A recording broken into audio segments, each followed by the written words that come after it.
Yo, yo, yo, yo, Nakama around the world. Welcome back to Conqueror's Haki Corner. It's your boy Serge. Yo. Your boy Vim. Yo. And myself, Rook. And we're here once again to bring you another chapter review of My Hero Academia. That's Boku no Hero Academia 225, Interview with a Vampire. Woo! But boy, oh boy, oh boy, before we do that, please remember to smash that subscribe button. Leave a like on the video. Helps us grow, and you know that chapter was fire, so like it right now. Click, click, click, click. And if you didn't see what happened, check the description link, whether it appears below or above. There'll be a link to the chapter and what happened with our live reaction. I want to say something, and I always want to say it. Thank you to every single one of you guys for joining us on our journey. Arigato. Thank you to all the new subscribers, everyone that comments and interacts with us. We love you all, appreciate you all, thank you. But we need to chop this up. Well, 100. So we'll start off with the key moments and the analysis of this week's chapter. For me, biggest moment, I think we have to say that was a beautiful fight between Toga and I think I got her name right, Kizuki. Yes, yeah. Awesome fight. Brilliant. I mean, we centered the whole chapter, more or less 90% of it was around that one fight. We had some great action, explosiveness, poison, speed, great drawings. Some of the up-close facials were just beautiful. And it was a very, very technical battle. Styles make fights. And now we're actually seeing it. But she actually is being ganged up. Yeah. So for her to be able to handle her business in that environment, Toga is a beast. Yeah, it's given us the opportunity to actually see the different members of the League of Villains Yeah. act now. Absolutely. And to piggyback that comment, Kizuki talking about Toga's history. Her backstory. There's a backstory. So what we're doing now is it's not even just about Shimura. No. We're developing the other characters in the League of Villains. Tomura Shigaraki. Yeah. I messed that up, man. Hey. It's not just about Shigaraki. We are going into now Toga, and there's a backstory. We didn't go that much into it, but there's importance behind her character, man. Crazy. The other key analysis is Liberation Army, the level of their intel, Ooh. and how trained the other 116,000. You got members aunties are, man. running around in their aprons, you ready to use their quirk. The army trains every day. That's a huge statement to make. Great visual on the manga. Read Destro's face, watching all over the city. Yeah, I mean, they really kind of helped go to how powerful he's being built up to be such a crazy powerful character. He's the Reed Destro, Yotsubashi Rikiya, and we saw flashbacks of him mentoring his key members. Yeah. It was very powerful. And just his analysis to his hostage. Yeah. Just like, I'll give you 3 reasons why the Nomus ain't gonna come. And his cold face and expression just said it all. He already knows how to move pieces. It's a chessboard, and he's playing chess for the best of them. Yeah, man. His leadership is absolutely on another level, man. And right now, the League of Villains look in a whole heap of trouble. Definitely. Now, for the next section, we're going to discuss the predictions and the plot and what we think this all means.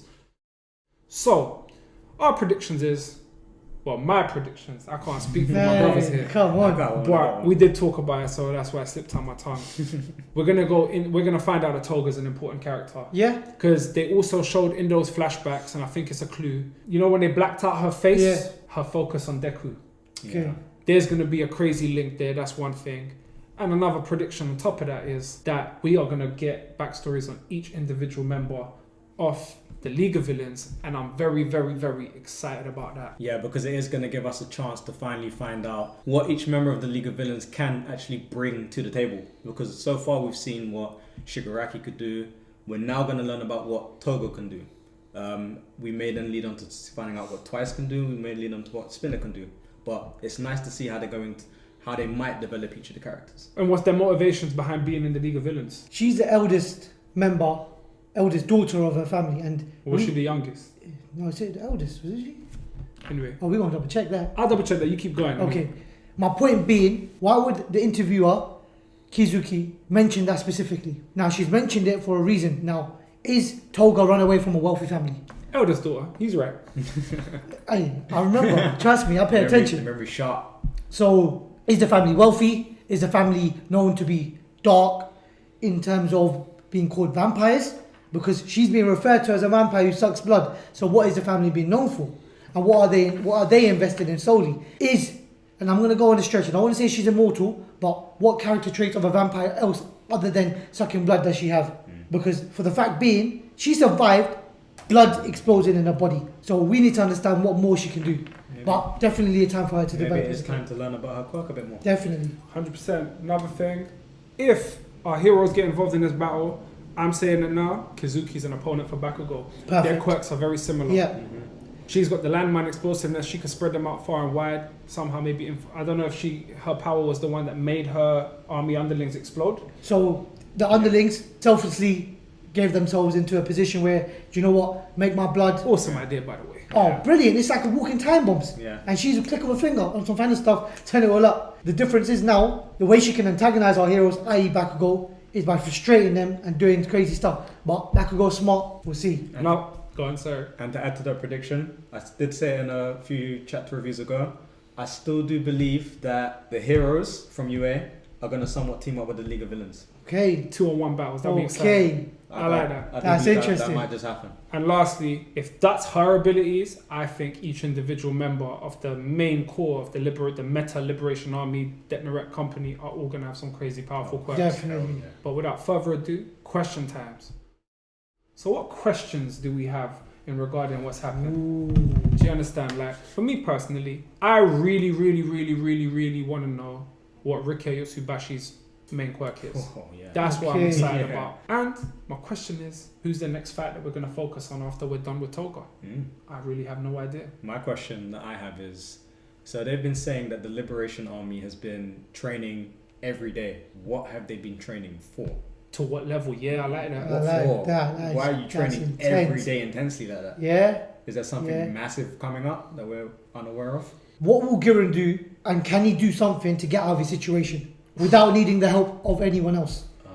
Because right now, you got to remember, Redestro is very smart, very calculated from what we can see. Will he get distracted by what's going on in front of him to give Giran a chance to actually escape or do something to switch the tides over? Something to add to that? Does Giran have a quirk? That's, In yeah. this world is crazy, man. In this world is crazy. That wrapped that up, but more importantly, tell us what your questions are in the story. What do you think might happen? What would you like to see happen? What is unknown to you? But it's that time. MVP of the week. Woo! I'm going to set it off. Go for it. Because I Talk to always me. go last. And Talk it's to not fair. me. Talk to me. My MVP of the week has to be Toga. Oh, yeah. Okay. And it was a toss-up between her and Kizuki. Okay. And it was going to be Kizuki. But when we got to the end of this chapter, and when she took all those explosions, Yeah. after hearing that she comes from a sick background, and I saw the smile on her face, looking like a fierce vampire, Jeez. she's bringing the heat. So for me, the fact that she withstood that damage, and she's willingly, you know what? It was her ability to thoughtlessly murder, do what needs to be done. Cold. Yeah. I like her. My MVP. Vim? I was going to let you go first, Yeah, but you know go what? for it. I'm going to go something different. And I'll tell you why. Redestro did it for me today. His speech, the way he shut down Giran, straight like the same. This is 1, 2, 3. That's yours. That's you now. And he just kept carrying on. It's like all I was missing from that scene was a glass of little whiskey and a cover say, just sipping a cigar, just so you can kick back and watch everything unfold. But that's me. So to second that, I'm going to have to go redistrict. Okay, for exactly okay. the same purposes. The 2, the 3, the confidence. He's been showing confidence throughout. There's no backing him down, is what it looks like so far. So I'm going to have to go Redestro as well. And please, guys, let us know who your MVP Your of the week MVP. is. Just hit it up, man. But remember, comment on your sections down below. If you haven't already, please do smash that subscribe button. Hit the like button if you like that review. Click it now, If man. you like My Hero Academia. And please don't forget to share the video. Well, from Konkozaki Corner, it's our time again. Peace Peace out.